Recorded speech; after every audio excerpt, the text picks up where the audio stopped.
নমস্কার, আপনারা দেখছেন ডি পাবলিক জোন। আজকের সকালের বিশেষ খবর হল, পশ্চিমবঙ্গের 7টি জেলায় নিরাপত্তা সতর্কতা জারি হয়েছে। ভারতীয় ইন্টেলিজেন্স ব্যুরো জানায়, বাংলাদেশ ভিত্তিক জঙ্গি গোষ্ঠী নতুন মডিউল গঠন করছে, যা সংক্রামকভাবে পশ্চিমবঙ্গেও ছড়িয়ে পড়তে পারে। জামায়াতে মুজাহিদিন বাংলাদেশের নতুন মডিউল গঠন ও সীমান্তবর্তী এলাকা প্রসারণের ইঙ্গিত দিয়েছে। পশ্চিমবঙ্গের 7টি সীমান্তবর্তী জেলায় হাই অ্যালার্ট। পুলিশ, সেনা মোতায়েন, নজরদারিতে বৃদ্ধির নির্দেশ দেওয়া হয়েছে। পশ্চিমবাংলার 7টি জেলায় সেফটি জোন হিসেবে বাড়তি নিরাপত্তা ব্যবস্থা চলছে। মালদা, উত্তর দিনাজপুর, দক্ষিণ দিনাজপুর, বাঁকুড়া এবং পাশের সীমান্তবর্তী অন্যান্য জেলা। আসাম সরকার জানিয়েছে যে এই মাসের অরুণোদয়ের টাকা 10 জুনের পরিবর্তে 14 জুন প্রত্যেক মহিলা হিতাধিকারীকের অ্যাকাউন্টে ঢুকবে। গত কয়েকদিন থেকে দেশে ছড়িয়ে পড়েছে করোনা। এবার শিলচরেও সন্ধান মিলল কে করোনা রোগীর। জানাই গেছে, শিলচর মেডিকেল কলেজের কে ছাত্রের শরীরে করোনার লক্ষণ পাওয়া গেছে। তবে মেডিকেল কর্তৃপক্ষের তরফ থেকে এখনও কিছু জানাই যায়নি। আসাম পুলিশ সচেতন হয়ে স্টেট ওয়াইড ভেরিফিকেশন ড্রাইভ চালাচ্ছে। সরকারের নির্দেশে সন্দেহজনক বিদেশি, বাংলাদেশি নাগরিকদের শনাক্তকরণ, আটক ও প্রেরণের জন্য আইন অনুযায়ী ফরেইনার্স ট্রাইব্যুনাল এর মাধ্যমে বিদেশি হিসেবে চিহ্নিত হলে তাদেরকে ডিটেনশন ক্যাম্প বা বাস্তুচ্যুত করা হচ্ছে।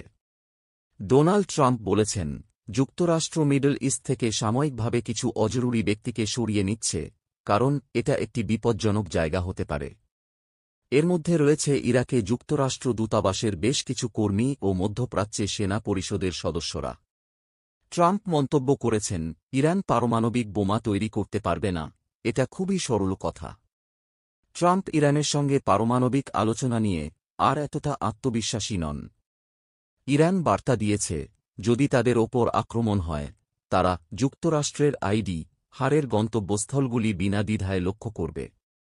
ট্রাম্প জানিয়েছেন, যদি কূটনৈতিক পথ ব্যর্থ হয়, আমরা সামরিক বিকল্প বিবেচনা করব।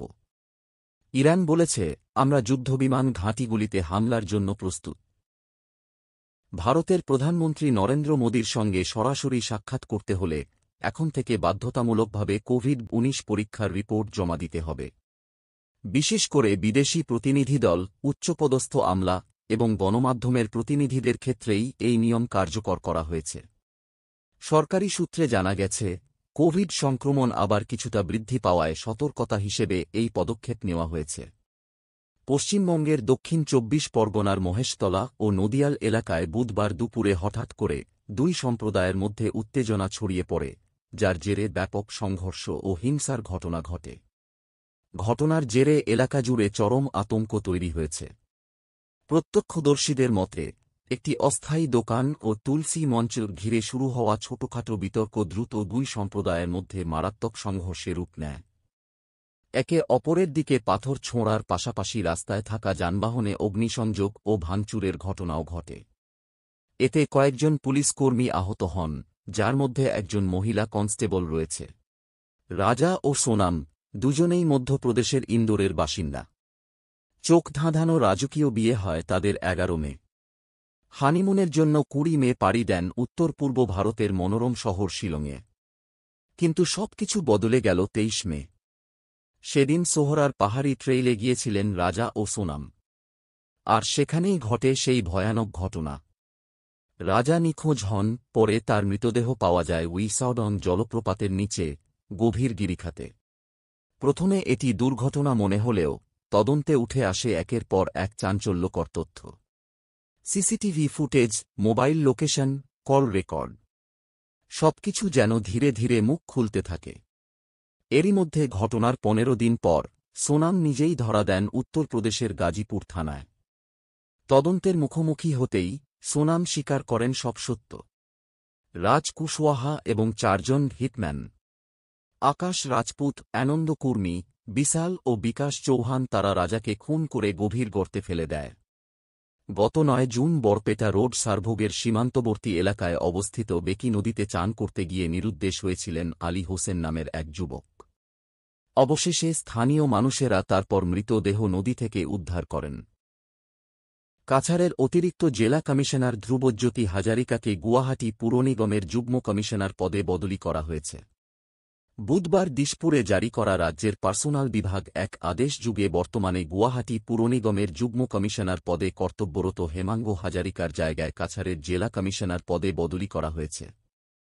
আমেরিকায় গত কয়েকদিন ধরে শহরের বিভিন্ন অংশে বিক্ষোভ, সহিংসতা এবং লুটপাটের ঘটনা সামনে আসছিল। বিশেষ করে ডাউনটাউন, স্কিড রাও ও সাউথ সেন্ট্রাল এলাকা সবচেয়ে বেশি ক্ষতিগ্রস্ত। এই অস্থিরতার নেপথ্যে রয়েছে অভিবাসন ইস্যু, পুলিশের বিরুদ্ধে বর্ণবিদ্বেষের অভিযোগ এবং স্থানীয় গ্যাংদের সংঘর্ষ। ইংল্যান্ডগামী অনূর্ধ্ব-19 দলে সুযোগ পেয়েছে বৈভব।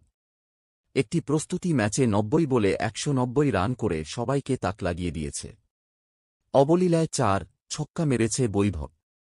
তার সামনে কোনো বোলারই টিকতে পারেনি। আগামী 24 জুন থেকে শুরু হচ্ছে অনূর্ধ্ব-19 ক্রিকেট। খবর শেষ হল। পরবর্তী খবর আগামীকাল সকাল 8টা 30 মিনিটে।